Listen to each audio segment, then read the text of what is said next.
Rod से push कर सकते हैं, राइट। अगर हम किसी ब्लॉक को रस्सी से बांध के खींचना चाहें तो हम खींच सकते हैं, we can pull it. But if you try to push with the help of string, तो ये स्ट्रिंग स्लैग हो जाएगी and there will not be any force transferred to the block. String is only tension in string is only pulling force. And then we did something called constraint. String constraint क्या था? Anyone? Ayush, what is string constraint?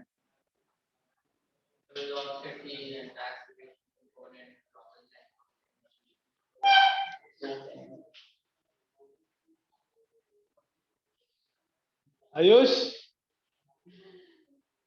जी थोड़ा relax, बहुत simple चीज है, आपको थोड़ा सा पढ़ना पड़ेगा पुराने वाले लेक्चर से, वो मैंने आपके में कर दिया है, ठीक है। वो यूट्यूब पे भी और हमारे ऐप पे भी है, तो आप एक बार ज्वाइन करोगे आपको सारे एक्सेस ऐप पे भी मिल जाएंगे और पुराने लेक्चर से मिल जाएंगे। थोड़ी मेहनत करनी पड़ेगी because you have join late, तो बैकलॉग थोड़ी मेहनत अपनी तरफ से, जो उसमें डाउट होंगे वो हमें क्लियर कर। Here you have started seeing the previous videos. Vanshika, कोई भी पुराना लेक्चर रिवाइज किया? एक किया अभी तक।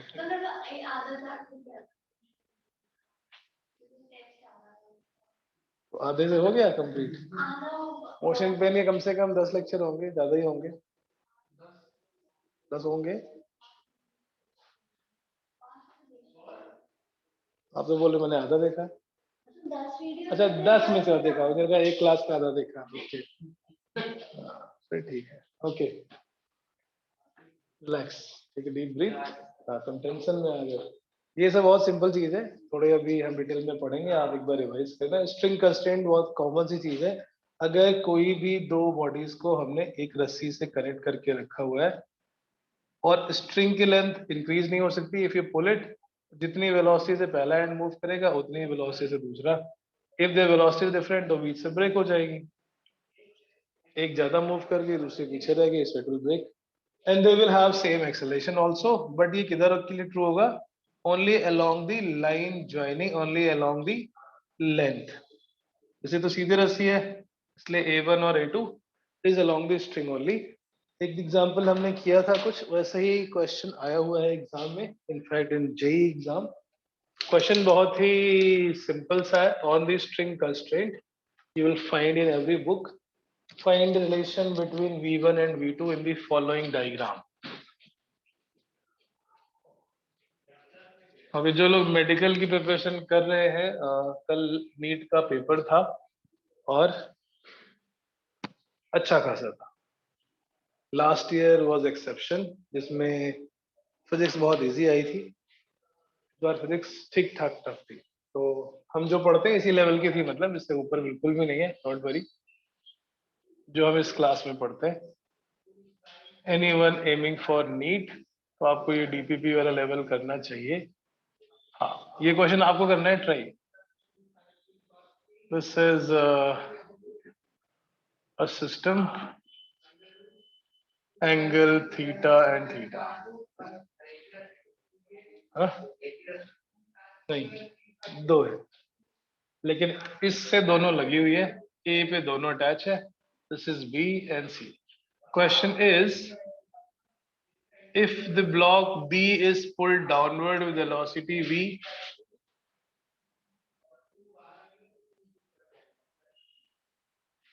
उल्टा था शायद, if block A is moving upward with velocity V, कोई बात नहीं कुछ भी कर लो, बात देखिए, find the velocity with which block B is going down, उल्टा था sorry, B is pulled downwards with velocity V, find the velocity of A। हाँ बेटा ये क्वेश्चन,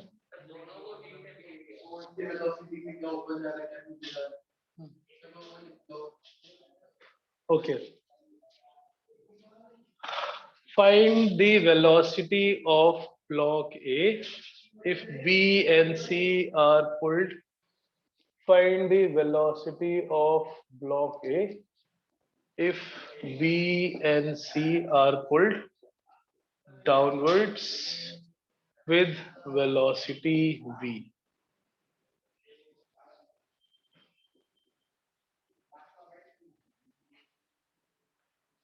as shown।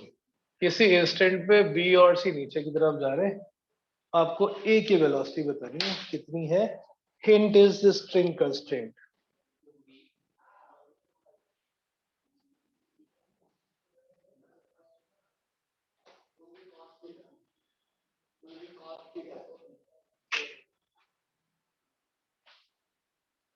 थोड़ा जे का नाम जुड़ा हुआ है तो ऐसा तो नहीं होगा कि बिल्कुल। हिंट देता हूँ मैं, कोई बात नहीं। इन दोनों को आप दो समझ रहे हो, उसको दो समझने की गलती मत करना। ये एक ही फाइनल, दोनों का मिला के रिजल्टेंट ये जो मूव कर रहा है, दैट वेलोसिटी इज v 1। नहीं समझे? नहीं समझे? c is going down, a is going down, दोनों की वजह से जो रिजल्टेंट a ऊपर जा रहा है, that is suppose the distance of y। ऐसे ही ना कि पहले b जा रहा है फिर c जा रहा है, they are going together and the combined displacement that a is having is y। rate of change of y हमने ले लिया v1, so assume block A is going up with velocity v1। ये इसकी resultant velocity है, दोनों का resultant, मतलब कि B और C दोनों की वजह से जो फाइनल वेलोसिटी आई है, दैट वेलोसिटी इज v1। ये क्वेश्चन आपको एसएल में भी मिल जाएगा, ये क्वेश्चन प्रीवियस ईयर जेई में भी मिल जाएगा, इट इज ऑलमोस्ट एवरीवेयर। सो अब जो हमने अभी कंस्ट्रेंट पढ़ा वो क्या है, किसी भी स्ट्रिंग के दोनों एंड्स पे along the length of the string velocity component same होना चाहिए। रस्सी के सहारे अलोंग द स्ट्रिंग, ये जो वेलोसिटी है v ऋषि, ये वेलोसिटी v तो स्ट्रिंग के अलोंग ही है, जिस तरफ स्ट्रिंग है उधर। इसकी velocity v1 is not along the string, ये ऊपर जा रहा है। स्ट्रिंग की डायरेक्शन में इस वेलोसिटी का कंपोनेंट करोगे कितना आएगा, v1 cos थीटा। किसी भी स्ट्रिंग के दोनों एंड पे रस्सी के अलोंग जो कंपोनेंट होंगे वेलोसिटी के, वो इक्वल होंगे। अगर डिफरेंट हुए तो रस्सी टूट जाएगी। Block B is pull downwards, यानी इस तरफ रस्सी का जो एंड है वो नीचे v से आ रहा है। On the other and block v1 से जा रहा है, तो स्ट्रिंग के अलोंग वेलोसिटी कितनी है, v1 cos theta by using the vector resolution. दोनों एंड पे वेलोसिटीज इक्वल होनी चाहिए जो कि along the length of string हो। स्ट्रिंग कंस्ट्रेंट था along the length of string velocity must be equal.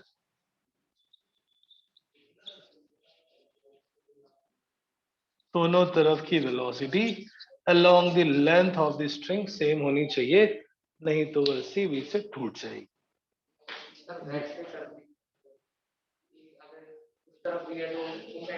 इधर थोड़ी ब्लॉक है, जा रहा है एक, इधर जा रहा है, मर्जी थोड़ी चल रही है, उसको इधर भेज दिया उधर भेज दिया। एज रिजल्टेंट ये नीचे आ रहे हैं और ये ऊपर जा रहा है, समझ गए? इधर किसकी वेलोसिटी है,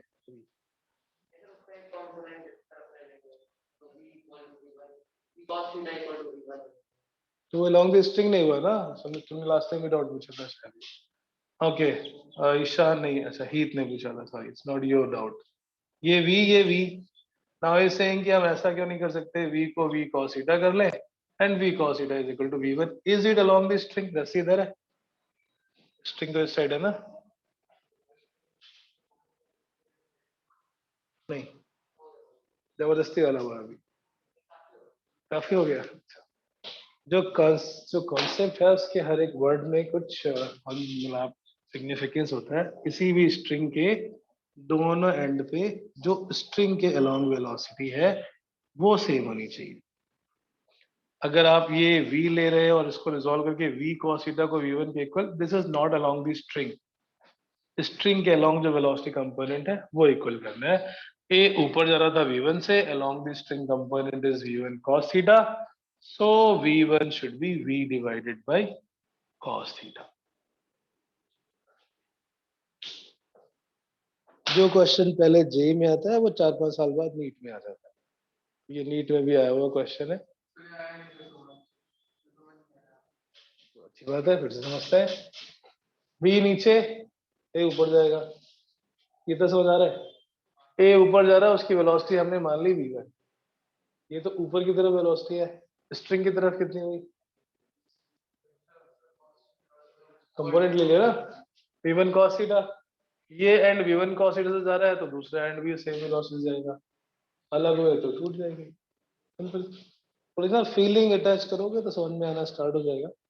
यहाँ पे फील इट प्रैक्टिकली, दोनों एंड पे वेलोसिटी सेम होनी चाहिए, नहीं तो एक एंड आगे निकल जाएगा, रस्सी बीच से टूट जाएगी, which is not happening। साथ साथ चल रहे हैं तो उनकी velocity along the length of string। ये कंफ्यूजन अक्सर होता है कि दो है तो दो डबल होना चाहिए, it's not double, is the resultant displacement y और उसका resultant rate of change of displacement is v1। Ishaan हुआ हजम कि नहीं, आ गया, चलो भगवान होपफुली। ये जो हम अभी पढ़ रहे हैं ना, ये फिजिक्स का वो वाला पार्ट है विच इज यूजुअली लोगों को लगता टफ है, बट है बहुत इजी अगर आप इसको कंसेप्चुअली समझेंगे। जैसे यहाँ पे कॉन्सेप्ट क्या था कि एक्स दोनों की लेंथ के अलॉन्ग वेलोसिटी सेम होनी चाहिए। कुछ घटिया किताबें, I will not take the name, ऐसे लिखती है this is v, this is v1, बीच में कहा था angle theta, so theta base upon hypotenuse is cos theta, और कंफ्यूज हो जाते हैं। मतलब ऐसे था ना, ये नीचे जा रहा है v से, ये इधर जा रहा है v1 से, ये हाइपोटेनस हो गया, ये बेस हो गया, base upon hypotenuse is cos theta, which is total nonsense. क्यों, एक दो नहीं है घटिया किताबें, मतलब ठीक है, कुछ कर नहीं सकते, हर जगह गलतियां हैं, बट कंसेप्चुअली आप समझेंगे इसमें कहीं पर भी ट्रायंगल या वेक्टर ट्रायंगल नहीं है, उस रस्सी की लेंथ वेलोसिटी के इक्वल होना जरूरी नहीं है। ये इस बात पर डिपेंड नहीं करता ना कि वो कितनी लटक रही है रस्सी नीचे, यहाँ पे लगा हो तो भी सेम रिलेशन है, राइट। ये इतना नीचे आ चुके हैं और ये ऊपर है तो भी सेम रिलेशन है। तो वो जो तरीका है कि ये v के इक्वल है v1 के इक्वल है बेस या hypotenuse, that is nonsense, don't use that. एक बुक है बहुत अच्छी सी, इंटरएक्टिव फिजिक्स, पढ़ना मत कोई बात नहीं, उसमें आगे कॉन्सेप्ट्स है and at the end misconcepts, list of concept, उसी के बाद रिलेटेड मिसकॉन्सेप्ट, क्या चीजें लोग इस तरह के क्वेश्चन में गलत कर सकते हैं या करते हैं। That is one of the very very very beautiful book, but again don't worry, you don't have to read that book, वो पढ़ने वाले स्टाइल में नहीं लिखी हुई है, तो थ्योरी है ही नहीं, ऐसे कॉन्सेप्ट लिखा हुआ है C1 C2 C3 A1 A2 A3 M1 M2 M3, concept C1, application method A2, miss concept M3, decode करके पढ़नी पड़ती है बुक, इसलिए आप बोर हो जाओगे, you don't have to use that book. मैं इसलिए बता रहा हूँ क्योंकि कॉन्सेप्ट से ज्यादा खतरनाक मिस कॉन्सेप्ट, नहीं आता हो चलेगा, गलत कॉन्सेप्ट दिमाग में आ गया तो -1 भी मिलेगा और प्लस क्वेश्चन तो गलत होंगे ही होंगे। अगला फोर्स पढ़ते हैं, नेक्स्ट फोर्सेस। हमने आइडियल स्ट्रिंग के केसेस देखे थे, अब एक दो नॉन आइडियल के लिए देख लेते हैं। नॉन आइडियल मतलब string having some mass. Ideal string वो है जिसमें मास नहीं होता है, non ideal string means string with mass और string having mass. Ayush, yes sir. अभी जस्ट चेक कर रहा था, अभी 2-4 मैंने क्वेश्चन पूछे, तुमने रिस्पांस नहीं दिया। सर मैंने वॉशरूम किया था सर। अच्छा ओके, कोई बात नहीं, ठीक चलेगा। नॉन आइडियल स्ट्रिंग स्ट्रिंग जिनमें मास हो, दिस इज सपोज m1, बीच में एक स्ट्रिंग लगा दी हमने मोटी सी, इसका मास है अभी m2, m1 is suppose 12 kg, m3 is suppose 5 kg and m2 जो बीच में रस्सी लगी हुई है उसका मास है 3 kg and length of this string is 3 metre. अभी ये स्ट्रिंग आइडियल नहीं रही, मोटी सी रस्सी है, इसमें मास भी है, 1 kg का मास 1 किलोग्राम है, बिकॉज 3 मीटर का मास 3 kg। If we apply a force of 100 Newton to block A, calculate the tension at midpoint of the string. थोड़ा एग्जाम्पल का लेवल थोड़ा थोड़ा करके ग्रेजुअली बढ़ता जाएगा, जहां पर भी अनकंफर्टेबल फील हो, समझ में ना आए, प्लीज पूछ लेना, डरना मत, डरने की जरूरत नहीं है, क्योंकि फिजिक्स थोड़ा भूत जैसी होती है, घोस्ट, मतलब physics is like ghost. What does that statement mean?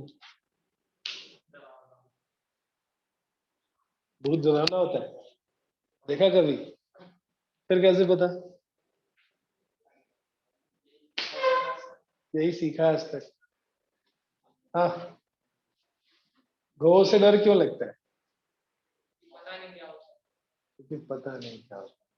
That is fear of unknown. कैसा मूवी में दिखाते हैं वैसा होता है, या कुछ और होता है, या फिर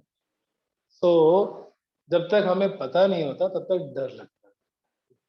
बड़ा खतरनाक सा क्वेश्चन है, क्या करना है। एंड ये प्रॉब्लम केमिस्ट्री में नहीं होती, तो mostly it is some fact. ये ऑक्सीजन है, ये हाइड्रोजन से मिलेगा तो वाटर ही बनेगा एट दिस टेम्परेचर। फिजिक्स में थोड़ा सा you have to know what to do, समझ गए?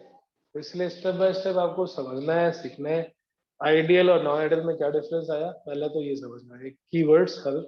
आइडियल स्ट्रिंग में क्या था, टेंशन दोनों तरफ सेम। क्यों? उसका लॉजिक क्या था, why string has same tension at both the end. Govind, Govind, yes sir. हो ना मैदान में? Yes, Yes, sir. Why tension has to be same at both the ends of a string. क्या लॉजिक था इसका आइडियल स्ट्रिंग में? आइडियल स्ट्रिंग में tension same क्यों होना चाहिए, या क्यों होता है? निशान, आइडियल स्ट्रिंग में टेंशन सेम क्यों होता है दोनों एंड पे? फोर्स तो हमने रस्सी को तो छुआ ही नहीं, हमने तो फोर्स ब्लॉक पे लगाया। Why it has to be equal? Rishit? हाँ? नहीं, वो तो वेलोसिटी के लिए था, एक्सेलरेशन के लिए था। मास 0 होता है। नहीं, ब्लॉक का तो अलग है ना, इधर 5 है उधर 12 है। 12 kg है, 5 kg है। Yes, anyone? आइडियल स्ट्रिंग में कोई बेंड नहीं होता। बेंड कुछ भी हो सकता है, बेंड क्यों नहीं हो सकता भाई? Why not? Bend ideal string में सर। आइडियल स्ट्रिंग में बेंड होती है। आइडियल स्ट्रिंग मतलब स्ट्रिंग रस्सी है, कोई पर पत्थर की न्यूटन रस्सी के थोड़ी थर्ड है। लॉ के हिसाब से मतलब सेम ही फोर्स लगेगी ना, मतलब उसके अंदर हर एंड में। अच्छा, न्यूटन के थर्ड लॉ से क्या बोला आपने? सेम फोर्स लगेगी दोनों एंड पे। न्यूटन के थर्ड लॉ से ये फोर्स जो ब्लॉक के ऊपर लग रहा है और वो फोर्स जो स्ट्रिंग पे लग रहा है, ये सेम है। हम इसकी बात नहीं कर रहे हैं, I am talking about end A and at B. इन दोनों पे टेंशन सेम क्यों है? ये एक्शन रिएक्शन नहीं है बड़े भाई, ये एक ही पे लग रही है। We discussed a lot on this. ये एक ही रस्सी पे दोनों फोर्स है। It can not be action reaction pair. Action अगर ए पे लगता है तो रिएक्शन बी पे लगेगा। स्ट्रिंग के ऊपर फोर्स टी लग रहा है, ब्लॉक के ऊपर टी लग रहा है, ये दोनों आपस में एक्शन रिएक्शन पेयर है। Radhika, why tension has to be same at every point in ideal string? Because the string is massless. Because the string is massless, absolutely. Yes. F is equal to ma, net force क्योंकि ideal string का मास 0 होता है, so net force is always 0। Net force 0 तभी होगा जब दोनों end पे equal और अपोजिट लगे। तो ये जो हमने एक स्टार करके लिखा था, आइडियल स्ट्रिंग में टेंशन हर जगह सेम होता है, it is true only for ideal string. कुछ हर एक फोर्स के बारे में कुछ स्टेटमेंट लिखा रहा हूँ मैं बच्चों के डिक्टेट करके, उसको स्टार बार और अंडरलाइन और हाईलाइट जो भी करना है कर लेना, because these are the concepts. अभी ये नॉन आइडियल स्ट्रिंग है, इसका net force is mass into acceleration, it has a mass और एक्सेलरेट भी होगी, इसलिए now tension will not be same, दोनों एंड पे टेंशन डिफरेंट होंगे, क्योंकि अभी स्ट्रिंग में मास आ गया है, so there has to have some force. Ideal string में दोनों एंड पे टेंशन सेम क्यों, ताकि नेट फोर्स 0 हो। नेट फोर्स 0 क्यों होना चाहिए, even though if it is accelerating mass 0 है तो फोर्स 0 ही होगा। आइडियल स्ट्रिंग में हर जगह पे टेंशन सेम होती है, नॉन आइडियल में हर जगह पे टेंशन डिफरेंट हो जाती है। थक जाते हो बस, ठीक है। Star mark and write. In a string having mass, tension is different at different point. Tension is different at different points. Right? Okay. अब ये जो सिस्टम है, again because it is connected together, ये सारा का सारा एक साथ ही मूव करेगा। जितना ये ब्लॉक मूव करेगा उतनी स्ट्रिंग मूव करेगी, उतना ही पीछे वाला ब्लॉक मूव करेगा, because they all are connected and moving in the same line.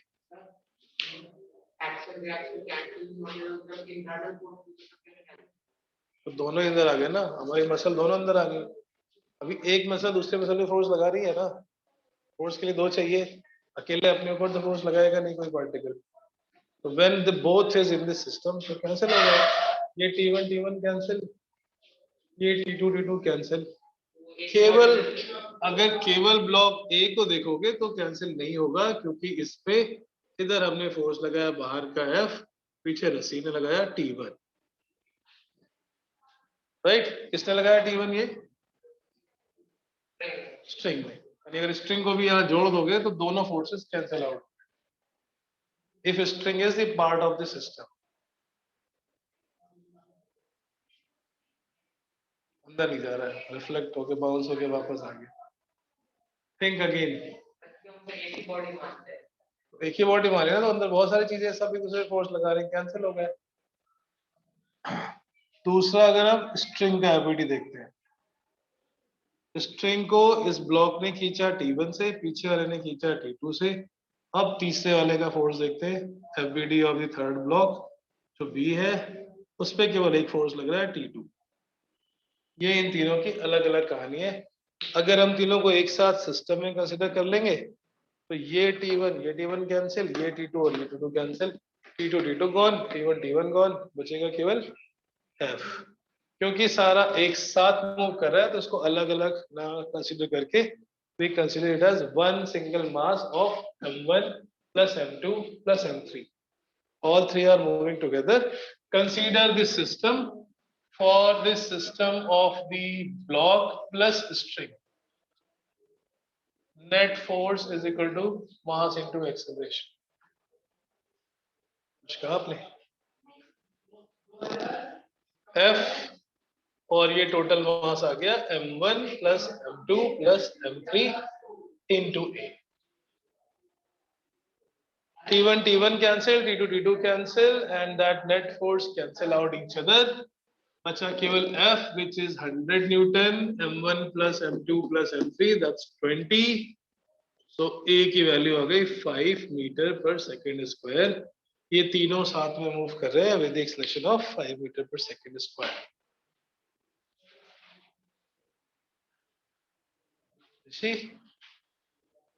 भावनाएं व्यक्त करो, अपनी भावनाएं व्यक्त करो। कुछ आ रहा है? अच्छा, ये तीनों साथ चलेंगे, ये तो समझ आ ही गया, कनेक्टेड है। जितना ए मूव करेगा उतना स्ट्रिंग उतना ही बी। अब हमें कैलकुलेट करना था टेंशन, वो कहाँ पे कैलकुलेट करना है? Exactly at the mid point of the string. रस्सी के ठीक बीच में अगर हमें टेंशन कैलकुलेट करना है तो we can not consider again whole as a system, कि जब हम पूरा सिस्टम लेते हैं तो टेंशन टेंशन पेयर में होंगे और वो सब कैंसिल आउट हो जाते हैं। हमें इस पॉइंट पे अभी टेंशन चाहिए, that point is suppose P. क्या करें अब,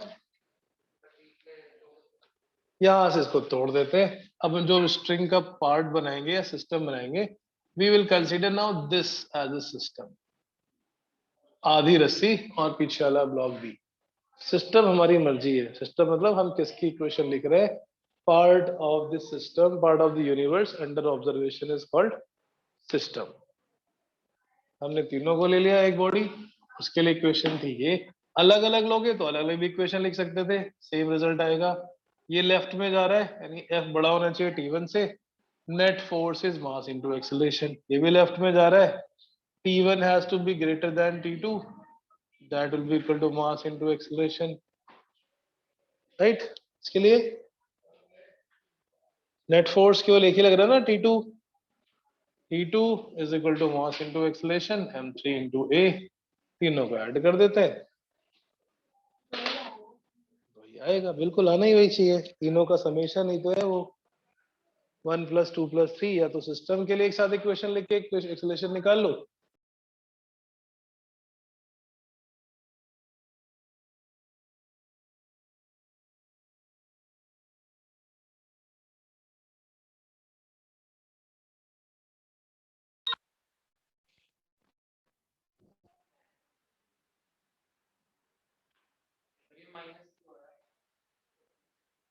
ये F में T1 माइनस क्यों हो रहा है ना, ये जो ब्लॉक A है वो किधर जा रहा है, किधर जा रहा है, लेफ्ट के राइट, लेफ्ट। लेफ्ट में फोर्स कौन सा लगाया, F। राइट में फोर्स कौन सा लगाया, T1, T1 ना। एक इधर खींच रहा है लेफ्ट में, एक राइट में खींच रहा है, जीता कौन, लेफ्ट वाला, तभी तो लेफ्ट में जा रहा है। सो द नेट फोर्स, अगर दोनों तरफ इक्वल फोर्स लगाएंगे तो मूव नहीं करेगा। Force is a vector quantity, F अगर लेफ्ट में पॉजिटिव ले रहे हो तो राइट वाला नेगेटिव हो जाएगा, इसलिए F में T1 को सब्ट्रैक्ट कर देंगे। फोर्स जो आ रहा है वो रोप के बीच का है। अभी तो नहीं, अभी तो ये सब सिर्फ एक्सलेशन निकाला, हमें यहाँ पे कैलकुलेट करना है what is the tension at this point.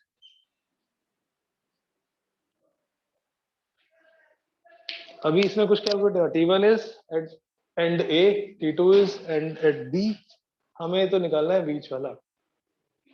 अभी हमने एक्सेलेरेशन P पे निकालना है, बट अभी हमने एक्सेलेरेशन कैलकुलेट किया है तीनों सिस्टम को यूज करके। ऋषि ये समझ गया ना आपके क्वेश्चन का आंसर, जिस तरफ बॉडी मूव करे उस साइड का फोर्स बड़ा होना चाहिए, F has to be greater than T1, दोनों का जो नेट रिजल्टेंट आ गया वो F minus T1 is equal to M into A, Newton second law.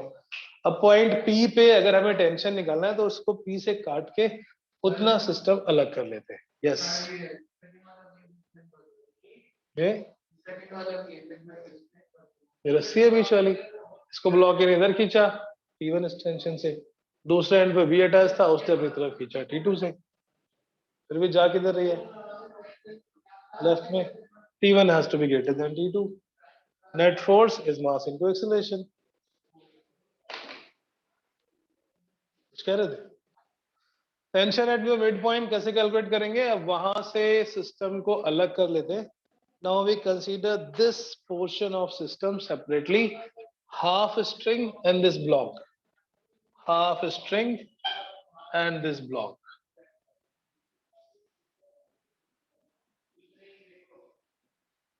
ये आधी रस्सी है, कितना मास हुआ इसका,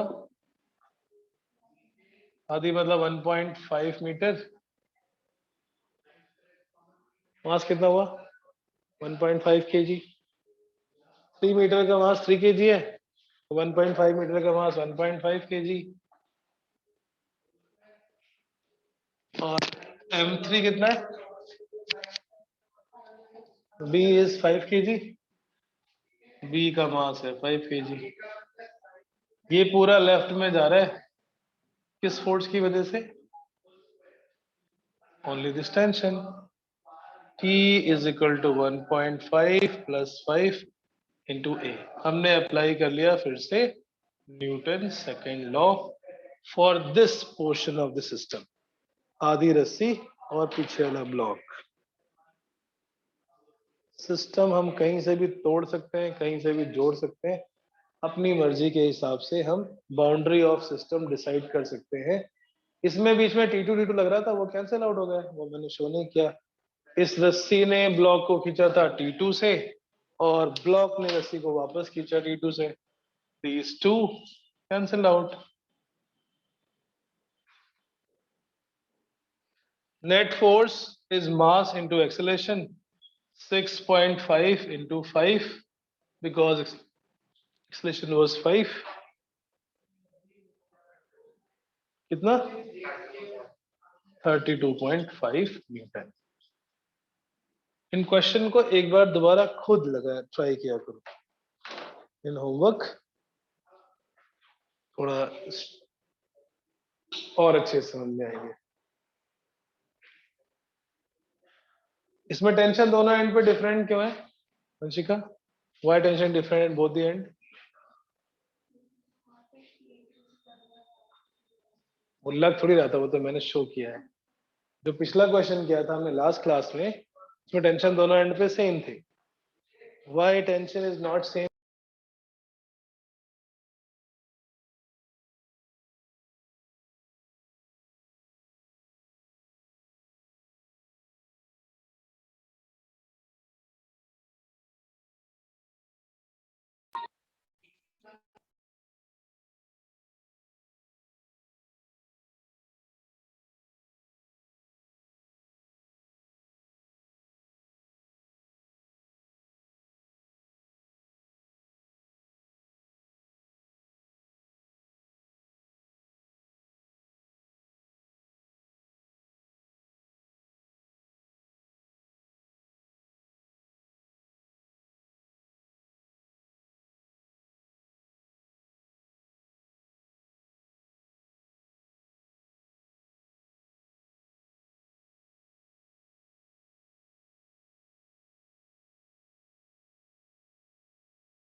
यस, क्वेश्चन पूछा था मैंने.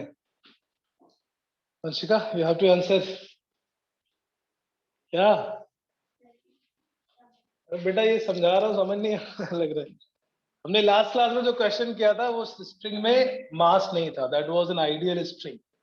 आइडियल स्ट्रिंग में दोनों एंड पे टेंशन सेम होगा, हर जगह पे फोर्स सेम होगा। पिछले क्लास में ऑलमोस्ट सिमिलर क्वेश्चन था, बीच में दो रस्सियां थी, बट वो आइडियल स्ट्रिंग थी। If string does not have a mass, it's called ideal string. Ideal string में टेंशन हर जगह सेम होगा। पहले स्ट्रिंग में अगर यहाँ पर T1 है तो इधर भी T1 ही होगा। On the other side it is T2, it will be T2.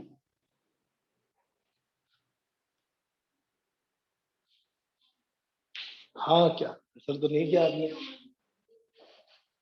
This is one single string, फिर भी दोनों एंड पे टेंशन डिफरेंट क्यों है? Because string is having mass. जब स्ट्रिंग में मास होगा तो दोनों एंड पे टेंशन सेम नहीं होगी।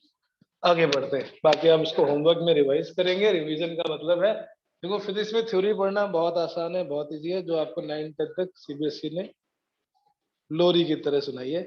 फिजिक्स ये असली फिजिक्स है, उस सत्य से सामना अब हो रहा है, इसलिए try to digest it, manage it. Unfortunately ICSE में से बहुत हाई लेवल वो 9th में कर लेते हैं, समझ गए? अनफॉर्चुनेटली या फॉर्चुनेटली जो भी समझो, तो सीबीएसई ने पता नहीं क्यों ऐसा किया। तो वहां तो अच्छा लगता है 9th में कुछ पढ़ने नहीं, 4 किताबें 4 चिल मारो, एग्जाम आएगा तो 2 घंटे पहले पढ़ लेंगे, 2 दिन पहले पढ़ लेंगे। सीबीएसई 4 चैप्टर गिने हुए 10वीं में, एक लाइट, एक इलेक्ट्रिसिटी, एक मैग्नेटिज्म। इसमें किसी के न्यूमेरिकल का एन भी नहीं है किसी चैप्टर में ढंग से। Mu is equal to c by v, इसी फॉर्मूले पे 10 क्वेश्चन है। इंडेक्स ऑफ ग्लास का रिफ्लेक्टिविटी कितना है, what is the speed of light in it, इससे ऊपर सवाल नहीं है। तो वो एक स्कैम है बहुत बड़ा 9th 10th में। हाँ बेटा, इलेक्ट्रिसिटी में 2-4 फॉर्मूले हैं जो 8वीं क्लास में भी वही थे, क्लास 8th में भी वही थे। क्लास 8th में भी इलेक्ट्रिसिटी पढ़ाई जाती है क्लास, कोई बात नहीं। तो मैं इसलिए कहना चाह रहा हूँ कि थोड़ा कंफर्ट जोन से बाहर निकलिए। एक दिन में हम 10 चीजें सीख रहे हैं, कॉन्सेप्ट, उनकी प्रैक्टिस करनी पड़ेगी। वो मोड अब चेंज कर लेते हैं। इस बार तो गिफ्ट में मिल गया है क्या, 10th का बोर्ड ऐसे दे दिया, गिफ्ट ही है वो, बिना मेहनत, बिना किसी, आप तो बोल ही सकते हैं। अब कौन चेक करने जा रहा है? हाँ, तो वो जो उधर से बचा ली मेहनत उसको इधर लगा दो, that is what I was trying to say. हाँ बच गई मेहनत, अच्छी खासी बची है। कुछ लोग सोचते अब करेंगे, अब करेंगे, अब करेंगे, बोर्ड की डेट शीट आ जाए, ये आ जाए, वो आ जाए। नहीं मतलब I am not talking about you in general, ऐसे ही था, बहुत सारे केसेस में ऐसे ही था। बस अब डेट शीट आने दो, हम उसके बाद ही इसका शुरू करेंगे असली पढ़ाई। फिर ये होगा कि अभी अभी कल नीट का एग्जाम भी हो गया, जिनका अच्छा नहीं हुआ वो ट्विटर पे ban NEET, ban NEET, ban NEET, paper मुश्किल आ गया तो बैन नीट, क्या बताओ एग्जाम। हाँ, एनसीईआरटी से बाहर क्वेश्चन आ गए तो बैन नीट। तो समझ गए ना मैंने क्या बोला अभी? If you compare the same 9th and 10th level of ICSE and CBSE, huge difference.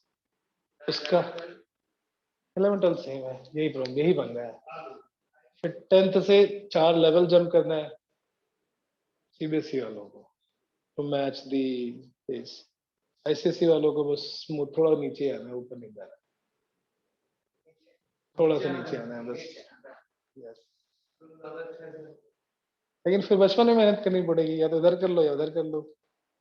अभी मेहनत करने के लिए आपको थोड़ा ज्यादा एफर्ट लगाना है, स्पेशली सीबीएसई गाइस, राइट? और मेजोरिटी सीबीएसई होते हैं। सीबीएसई में कुछ बुरा नहीं है, ठीक है, बच्चों को लोड कम कर दिया, आज खेल लो, बड़े हो रहा है तब मेहनत कर लेना। तो जस्टिफाई दैट लॉजिक, वहाँ लॉजिक यही है, 9वीं 10वीं के बच्चों को चिल मारते तो उनके ऊपर ज्यादा बोझा नहीं होना चाहिए। बीच में तो बोर्ड ही खत्म हो गए थे, ग्रेड था, everyone is getting grade, CGPA.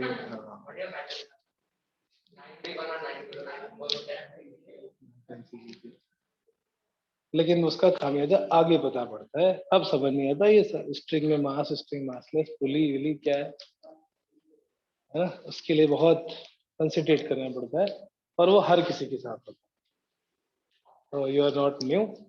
अभी ये कुछ नया अजीब सा लग रहा हो, एकदम से फिजिक्स पलट क्यों गई, मतलब न्यूटन की फिजिक्स में क्या है, आसमान नीला क्यों है, तो मैक्सिमम लेवल क्वेश्चन यही है, आसमान नीला क्यों है, सुबह लाल क्यों है। दैट इज, उस चैप्टर में, हर चैप्टर में एक सोर्सेज ऑफ एनर्जी है। सोर्सेज ऑफ एनर्जी क्या है, coal, petroleum, renewable, non renewable. Sir वो भी रिड्यूस हो गया था सोर्सेज ऑफ वो भी हटा एनर्जी। दिया था, सोचो मतलब मैग्नेटिज्म में फॉर्मूला कहीं है नहीं, बस करंट आती है तो मैग्नेटिक फील्ड होती है, इतने में खुश।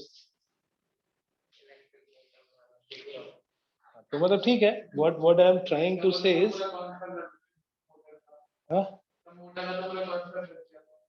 मोटर का क्या किया था, हाँ, क्या है मोटर का कॉन्सेप्ट बताओ।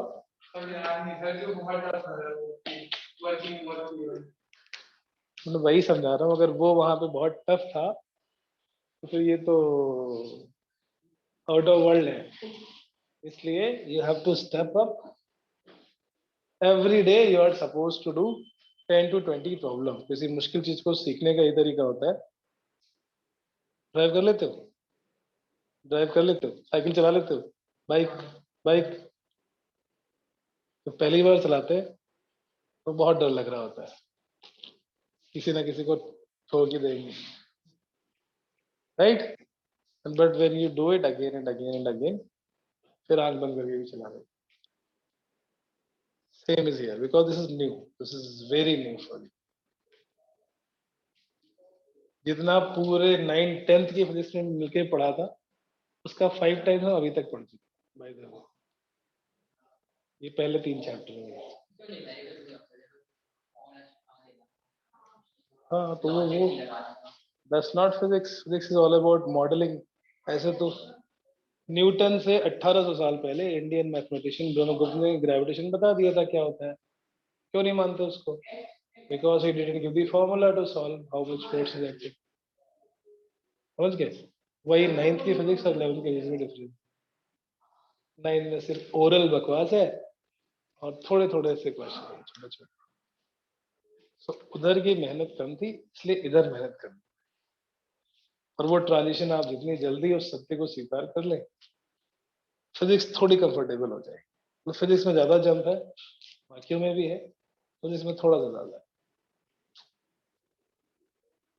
समझ गए, ये फिजिक्स में मैथ्स भी लगती है, दिमाग भी लगता है, थोड़ी मेमोरी भी लगती है। यू हैव टू, हाँ इतना तो पता होना चाहिए कि ideal string non ideal string में डिफरेंस क्या है, वो तो रटना पड़ेगा। Ideal string and non ideal string में क्या डिफरेंस है कॉन्सेप्ट वाइज, ये इसको रटना पड़ेगा। फिर क्वेश्चन में किधर टेंशन लगाना है, किधर T1 T2, कहाँ पे T और T, that is concept application. ये रट नहीं सकते, ये न्यूमेरिकल सॉल्विंग रट नहीं सकते, सीबीएसई में टेन में रट लेते थे, एनसीईआरटी के पीछे कर लो, 2 4 एग्जाम्पल कर लो, उसी की डिजिट चेंज करके आते हैं। अरे मैं बोर्ड की बात कर रहा हूँ, ठीक है, बोर्ड में वही होता है, हर साल एक ही जैसे न्यूमेरिकल। अभी मेहनत का कुछ वो नहीं करना पड़ेगा, मतलब there is no other substitute, कोई शॉर्टकट नहीं है। आप एक YouTube वीडियो को 500 बार देखें, आप नहीं सीख पाएंगे जितना आप 10 क्वेश्चन को खुद करके सीख सकते हैं, राइट। जैसे क्रिकेट देख के सचिन तेंदुलकर नहीं बन, टीवी पे कितना भी देखिए, it's the same thing. So you have to play, you have to come into the field. Ideal string पढ़ चुके हैं, एक और चीज आ गई, आइडियल पुली। व्हाट इज पुली, क्या करते हैं पुली, खींचते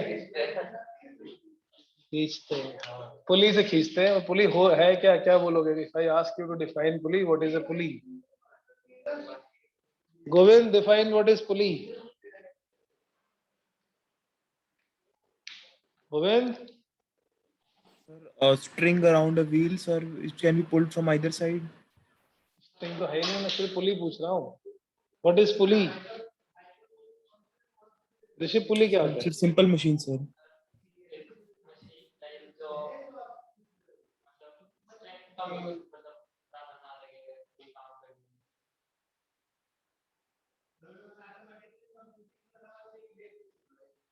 अरे वही नहीं अपना बता यार वो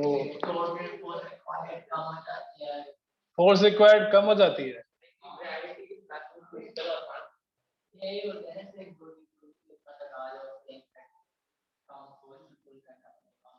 यही तो बचपन में थोड़ा गलत पढ़ लेते हैं सपोज ये कोई वेल है कुआं है नीचे पानी है आप यहाँ खड़े हो सीधे बकेट डाली पानी निकाल रहे हैं और दूसरा है उसने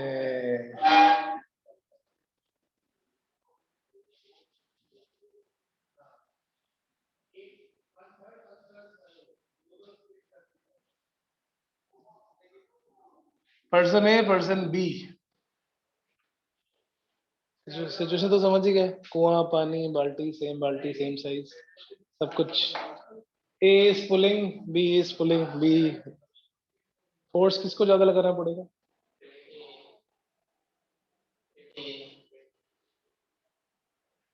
चलो हमें 12 और यस पुली पढ़ा किसी ने बचपन में 9 10th 8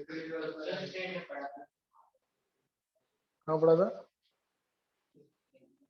5th ग्रेड में बचपन में पढ़ लिया था बता दो yes is there any difference in force applied no जितना इसको लगाना है it is the same tension उतना ही इसको लगाना है सोचो यही तो फिजिक्स है व्हाट इज फिजिक्स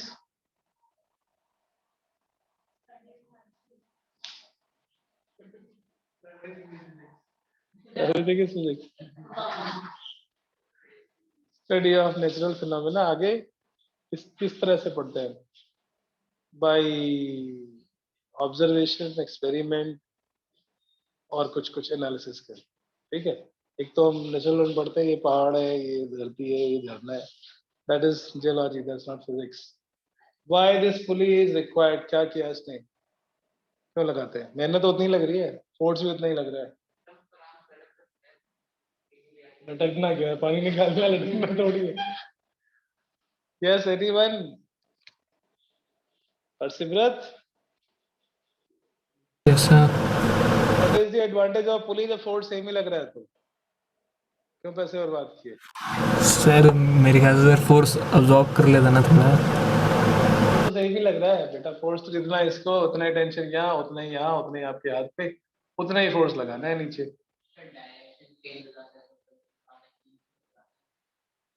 का डायरेक्शन चेंज हो जाता है उससे क्या इजी हो जाता है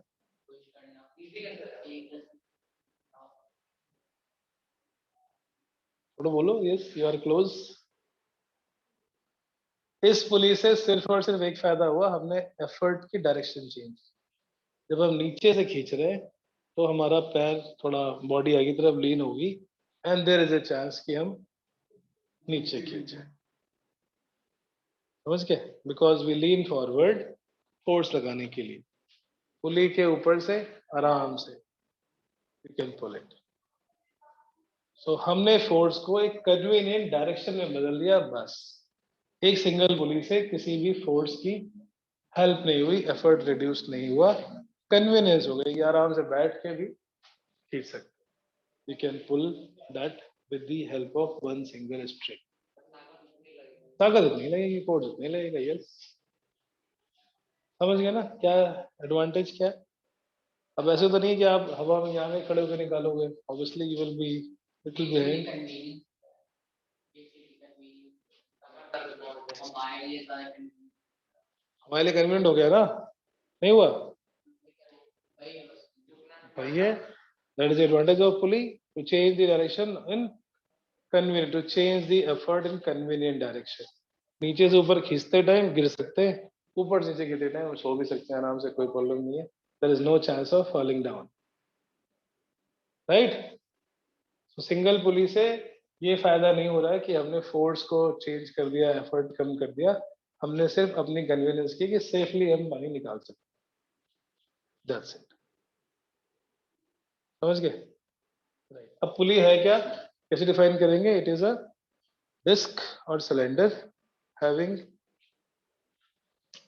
zero friction, zero ideal case में, negligible friction at the axle, and it is massless. Massless कहने के लिए है लाइट होना चाहिए, and frictionless at the axle.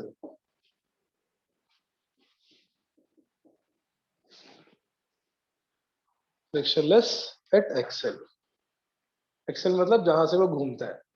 But this much is pulley. एक किट आती है, पता नहीं बचपन में आप लोगों ने ये वाला गेम खेले कि नहीं खेले, मोबाइल पे खेला, क्या करते हैं इसमें? इसमें एक पुली वाली भी आती है, प्लास्टिक की पुली होती है हल्की सी, और 4-5 पुली के कॉम्बिनेशन से कुछ कुछ करते हैं। आर्किमिडीज ने बोला था मुझे अर्थ से बाहर खड़े होने की जगह दे दो, मैं अर्थ को उठा के दिखा दूं। वो पुली के लिए था, अभी आएगा। इसीलिए तो बोला था कि इफ, पता है कोई ऐसा हो नहीं सकता, सो हाँ थ्योरेटिकली इट इज पॉसिबल। जब हम बहुत सारी पुली लगाते हैं then it is possible to multiply force, कि हमने थोड़ा लगाया और वो ज्यादा फोर्स में कन्वर्ट हो जाए। यहाँ थोड़ी बार उसके लिए खतरनाक से कुछ 10-12 पुली लगानी पड़ती है। एक चिल्ड्रन साइंस पार्क हुआ करते थे हमारे बचपन, आजकल तो है ही नहीं। चिल्ड्रन साइंस पार्क, साइंस विज्ञान आंचलिक केंद्र, इन हिंदी साइंस एग्जीबिशन सेंटर। वहां पर ये सब आप खुद देख सकते हो, कर सकते हो। आजकल तो इससे बाहर निकलने का टाइम नहीं है,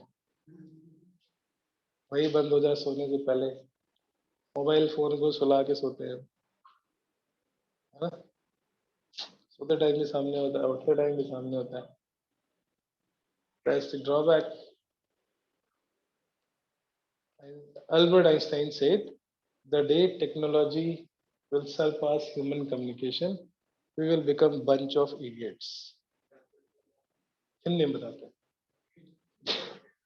जिस दिन टेक्नोलॉजी हमारे ह्यूमन कम्युनिकेशन से आगे निकल जाएगी, कम्युनिकेट करने में, हम सब बेवकूफ बन जाएंगे, which is happening true। हम टेक्नोलॉजी पे कम्युनिकेट करें, हम खुद कम्युनिकेट करें, अपना दिमाग चला ही नहीं रहा है। कुछ है गूगल, रास्ता भूल गए, गूगल मैप, बेस्ट कैलकुलेशन के लिए कैलकुलेटर, इंटरनेट, यूट्यूब, अपना दिमाग बंद, वो बैक सीट पे धीरे धीरे खत्म। Don't use it, it's non. समझ गए? मतलब ठीक है, थोड़ा बहुत करके देखोगे तो अच्छा लगेगा। अगर महीने भर के लिए फोन को त्याग दो, मंदिर में चढ़ा दो, मतलब वो सिंपल वाला बेसिक वाला फोन कि हाँ पहुंच गए पापा, तब तो ऑफलाइन हो रही है, क्या जरूरत है? लैपटॉप चाहिए उसके लिए, उसके लिए मोबाइल क्यों चाहिए? हाँ, क्या आदत है लैपटॉप में?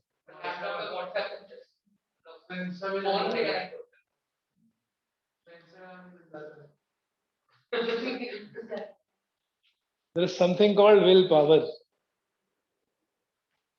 ठीक है। Ideal string is massless, ideal pulley is massless. एक छोटी सी सिलेंडर बोल सकते हैं या डिस्क बोल सकते हैं, और सेंटर पे फ्रिक्शनलेस, एक्सेल पे फ्रिक्शन नहीं होना चाहिए, और सरफेस पे बहुत तगड़ा फ्रिक्शन होना चाहिए। On the surface there should be very high friction. क्यों वो हाई फ्रिक्शन चाहिए? तभी उसके ऊपर स्ट्रिंग की ग्रिप बनेगी, and only then it will rotate, वरना स्किड करके गिर जाएगी। This is an ideal string. एक तरफ ब्लॉक M1 लगाया हमने, दूसरी तरफ ब्लॉक M2 लगाया। सारे जो कॉन्सेप्ट पढ़ चुके बस उन्हीं को अप्लाई करना है, कुछ नया नहीं है।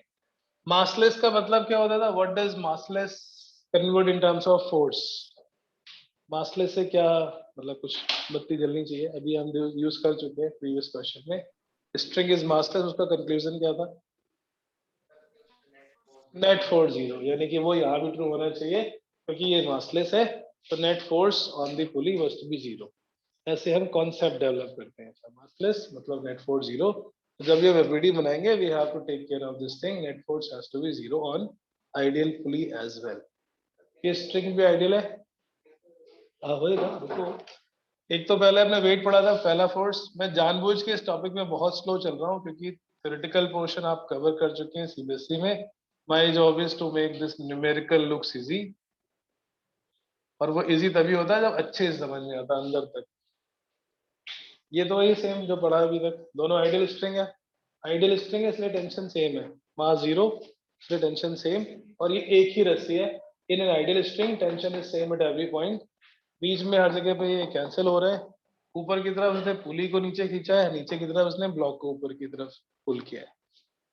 करेक्ट। अगर ये सपोर्ट नहीं हो तो क्या होगा? ये पुली नीचे गिर जाएगी। कितने फोर्स से गिरेगी? Total force 2T। Right side की स्ट्रिंग ने T से, लेफ्ट साइड की स्ट्रिंग ने T से। अगर ये सपोर्ट नहीं करते तो ये नीचे 2T से गिर जाएगी। अभी नहीं गिर रही है, इसका मतलब इस पुली पे ऊपर 2T फोर्स लग रहा है। Net force will become zero क्योंकि T नीचे, T plus T, 2T नीचे से 2T ऊपर। Net force has to be zero because it is massless. कैसे पता है 2T होगा ऊपर? क्योंकि नीचे लग रहा है 2T और मासलेस है इसलिए। ये हो गया इसका FBD काइंड ऑफ। BD मतलब not FBD। Free body diagram के लिए तो अलग अलग करते हैं, दिस इज बॉडी डायग्राम। एक तरीका फिजिक्स पढ़ने का है, मैं पुली लिखूं, दो क्वेश्चन कराऊं, खत्म। That is one way of doing, जो कि नॉर्मल एनसीईआरटी चाहता है। दो ही क्वेश्चन है उसमें पुली के, राइट। दूसरा तरीका, you feel it what is pulley. अब से यहाँ पे अभी क्या लग रहा था कि हम फोर्स कम कर लेते हैं ना, यू सेड पुली यूज करने से फोर्स रिड्यूस हो जाता है। ये बहुत बेसिक चीज जो हमें बचपन में कभी सिखाई जानी चाहिए थी, बट सिखाई नहीं गई। I'm not saying it's your fault. The scam of CBSE education, so called big void, उसको फिल करने के लिए अभी मेहनत। मेहनत करने का तरीका है कि हम डिटेल में पढ़े, हम 10 कॉन्सेप्ट पढ़े, लेकिन ऐसे पढ़े कि उनके क्वेश्चंस को हमेशा कर सकें। ठीक है। तो थ्योरेटिकल क्लासेस आपकी हो चुकी है, सब्जेक्टिव क्लासेस AT सर ले चुके हैं, इसलिए I am not bothered about the speed, I am bothered about quality. कि आप अगर ऐसा क्वेश्चन कहीं भी देखें तो आपको एनालिसिस करना आता हो, कहाँ कहाँ पे कौन से फोर्सेस लगेंगे, कौन सा नीचे कौन सा ऊपर, कैसे हम इक्वेशन लिखते हैं। ठीक है। तो जो लोग वो क्लास नहीं कर रहे हैं, बाय द वे वो क्लासेस आपको करते रहना है। सर को मैंने बोला है अभी वो रिवीजन भी चैप्टर नंबर 1 से स्टार्ट कर देंगे after the rotation. I think rotation चल रहा है अभी। सर कौन सी क्लासेस? बेटा एक और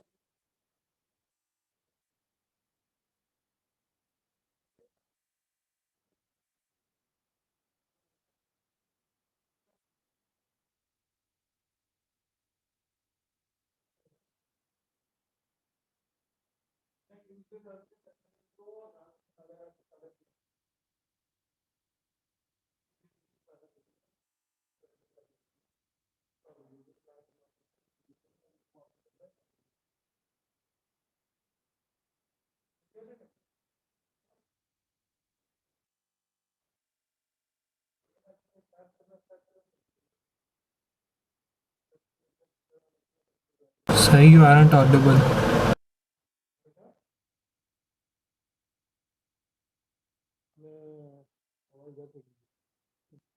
यस फिर से बोल रहा है क्या चल रहा है अभी क्लास में? Your voice is very faint. हाँ बेटा वो ब्लूटूथ डिस्कनेक्ट हो गया, मैं कनेक्ट करता हूँ, एक सेकंड रुको।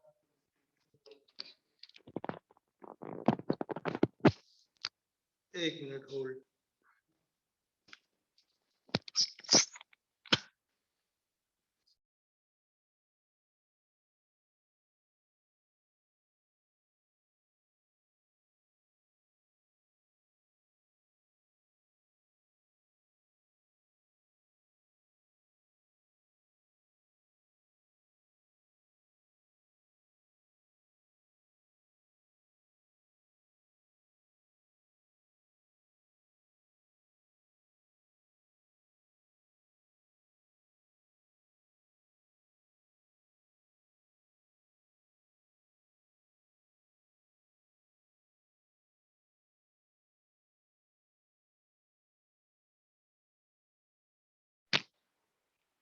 Can anyone hear now?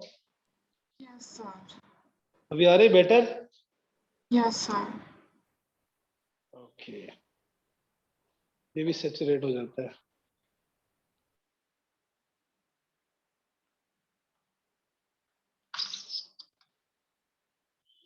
कब से नहीं आ रही थी? मतलब what was the last thing? Sir, AP sir's class. AP search class. हाँ ठीक है. तो पॉइंट वाज दैट कि जब आप वो क्लास करोगे तो स्पीड और पेस का जो लोचा है कि अभी सर आप तो यही पढ़ा रहे हो स्कूल में, तो ये चल रहा है वो चल रहा है, वो कवर अप हो जाएगा. ठीक है.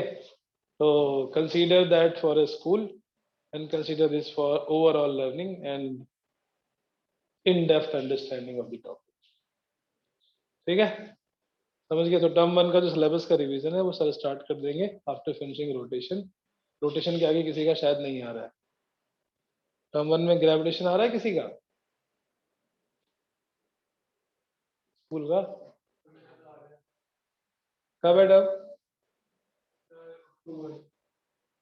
तब तक हो जाएगा. Don't worry.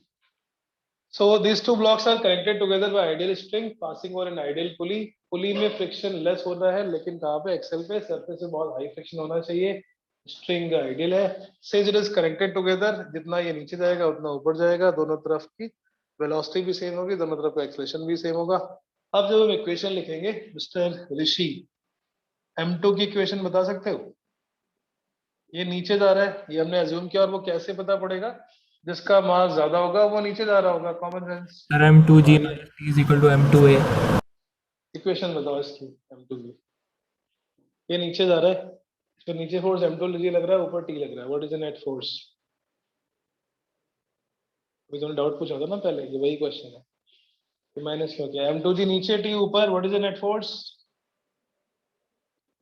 करो मत यार. नीचे M2G, ऊपर T. रिजल्टेंट कितना हुआ? M2G minus T. Net force is equal to mass into acceleration. Simple. गलत ही तो होगा ज्यादा से ज्यादा, कोई गोली थोड़ी मार देंगे यार. डरते ऐसे बोलते ही नहीं हो.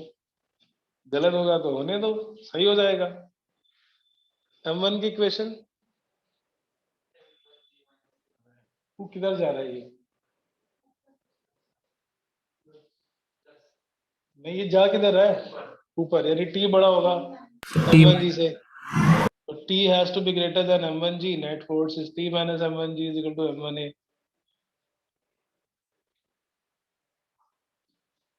ऐड करो दोनों को, टेंशन टेंशन कट जाएगा. Solve equation 1 plus 2. Calculate acceleration. T minus T gone. Left side में आएगा M2G minus M1G is equal to M2 plus M1 times A. So A will be equal to M2 minus M1 divided by M2 plus M1G.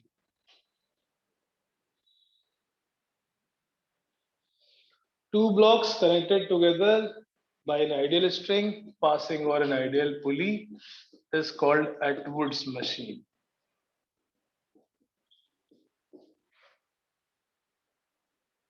Atwood is name of the physicist. थोड़ा ज्यादा slow चल रहा है आज syllabus, कोई बात नहीं, चलेगा. We will speed up next class maybe. इसके बहुत सारे क्वेश्चंस आते हैं कंप्यूटर एग्जाम में, पुली वाले. एक साथ 10-10 पुली होंगी उसमें, तो इसलिए थोड़ी ग्रेजुअल लर्निंग. ये समझ आ रहा है? एक्सेलरेशन आ गया, इसको हमें किसी भी क्वेश्चन में पुट करके टेंशन निकाल लेंगे. Substitute in equation number 2 to find the tension. Question ऐसे होते हैं, find the acceleration of each block and tension in the string. तो इसके लिए एसएल अरोड़ा मस्त है. NCERT, SL Arora as example. these three are the basic book. उसके बाद बीपीपी जो हम करते हैं क्लास में, अभी नहीं कर रहे, बट इक्वेशन 2 यूज करेंगे तो T minus M1G. फिजिक्स अगर स्ट्रांग हो जाएगी तो it will be a different level of confidence in competitive exam. Chemistry almost सबकी सही होती है. Maths subjective thing for JEE, कभी इजी आती है, कभी बहुत हार्ड आती है. Physics is the difference maker. Incomplete. So इसलिए फिर इसको हल्के में मत लेना कि लास्ट में पढ़ लेंगे जैसे 10th में किया था, वैसा नहीं होना, बिल्कुल भी नहीं।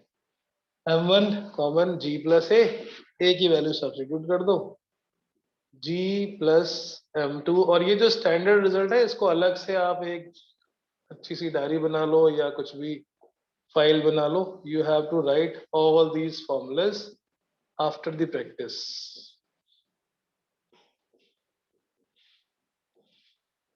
एग्जाम में सपोज यही क्वेश्चन आ गया 2 पुलिस जो कि स्कूल लेवल पर ही आएगा, you don't have to do this again and again, minus minus gone, you ऊपर 2m2 हो गया, 2m1 m2 divided by m1 plus m2 g. This is formula for tension. Two blocks connected together moving over an ideal pulley connected by an ideal string will be moving with acceleration of m2 minus m1 divided by m2 plus m1 g.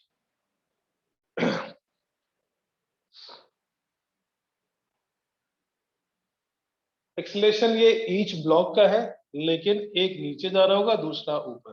For m2 it is downward, for m1 it is upwards, right. m2 नीचे जा रहा है, m1 ऊपर जा रहा है, तो vector wise लिखेंगे, देन m2 के लिए माइनस j कैप, m1 के लिए plus a cap. Tension in this string is 2m1 m2 upon m1 plus m2 g.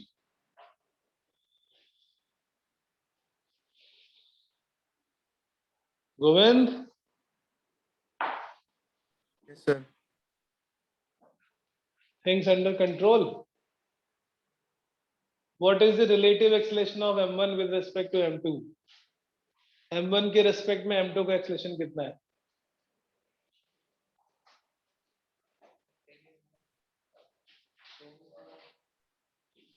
Sir, m2 minus m1 upon m2 plus m1 into g, sir आपने लिखा हुआ है board पे। बेटा मैंने पूछा what is the relative acceleration of m1 with respect to m2? m1 ऊपर जा रहा है a से, m2 नीचे जा रहा है। m1 के रेस्पेक्ट में m2 का रिलेटिव एक्सेलेरेशन कितना है? Relative acceleration of m1 with respect to m2 2a। Opposite direction में होते हैं तो रिलेटिव वेलोसिटी ऐड हो जाती है, सेम डायरेक्शन में हो तो सबट्रैक्ट होती है। ऐसे क्वेश्चंस आते हैं, आ चुके हैं, दोनों पहले सेम लेवल पे थे, कितनी देर के बाद इनकी डिस्टेंस 10 मीटर हो जाएगी और सो। Initially they are at the same level, when released and how much time the separation become 10 meter 5 meter, उसके लिए हम यूज करेंगे S is equal to ut plus half at square, but a कौन सा वाला? रिलेटिव वाला, right? What is the force at the support? इसका double 4m1 m2 upon m1 plus m2g। Tension calculate कर चुके हैं, इसका double 4m1 m2 upon m1 plus m2g, right. अब इसको करने का एक बहुत शॉर्टकट मेथड भी होता है ऑब्जेक्टिव के लिए। You don't want to do this whole exercise which is recommended only for objective, और जब भी छोटी सी मतलब सिंगल पुली हो तो that shortcut method is, रस्सी के दोनों एंड पे खड़े हो जाएंगे मतलब, and we'll check what is the pulling force,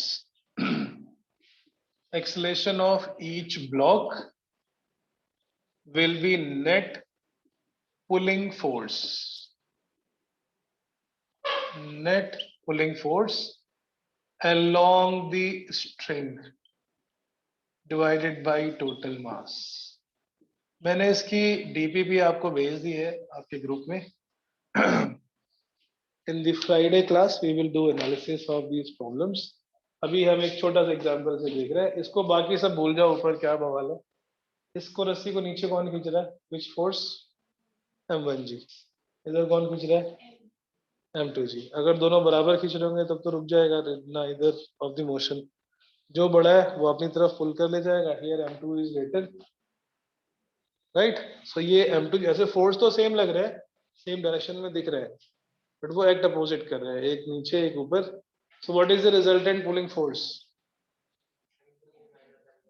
M2G minus M1G, इसने अपनी तरफ खींचा, इसने अपनी तरफ खींचा, जीता ये कितना force, M2G minus M1G divided by total mass, which is the same result. String के along what is the pulling force at both the end, और अगर ये अपोजिट ना दिखे तो खोल के सीधा कर लो इसको, just like we did last few example, पुली को बीच से खत्म ही कर दो, ये M2G, ये M1G. What is the pulling force on this system? M2G minus M1G. Net pulling force along the string. ये along the string important है, हमें वही वाला force का component लेना है जो string के along है. M2G minus M1G divided by M2 plus M1. We'll continue next class. Okay. तो M1 equal to T हो गया, तो M1 equal to T हो गया, किसने बोला T हो गया क्यों? M2G minus M1G कर रहे हैं, एक्चुअल में उस पे -3 फोर्स लग रहा है. तो वो तो हमने सिस्टम ले लिया भाई, सबको भूल गए, ये टी खत्म, ये टी खत्म, बचा क्या? जैसे यहाँ पे तो टेंशन लगता है ना, जब सिस्टम ले लिया बाकी सबको भूल जाओ, pulley is a part of system, string is a part of system, इधर M2G बचा, इधर M1G, इस टी को इसने कैंसिल किया, इसको इसने कैंसिल किया, बचा एक तरफ M2 एक तरफ M1. ठीक है, चलो ओके, थैंक यू.